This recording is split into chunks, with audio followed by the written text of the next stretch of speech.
Abot sa mahigit 100 milyong pisong halaga ng iligal na droga ang nasabat sa dalawang drug suspect sa Agusan del Sur. Balitang hatid ni Marisol Abduraman.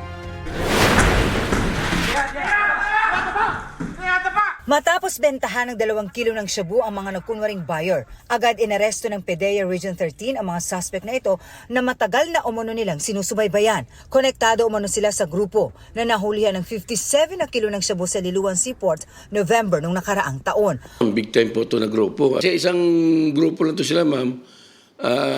Yung details ng mga name of group members, hindi pa natin pwede ma-edible. Bukod sa 2 kilo ng shabu, nakuha sa kanila ang 14 pang kilo, kaya umabot sa 16 na kilong shabu ang na-recover na nagkakahalaga ng 108 million pesos. Meron sa sandalang na 14 kilos doon.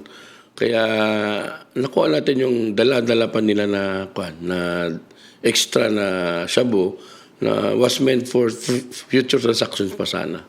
Sa impormasyon ng PDEA, galing dito sa Metro Manila ang mga nasabat na droga at target sanang ibenta sa iba't ibang lugar sa Region 13 at posibleng sa iba pang rehiyon.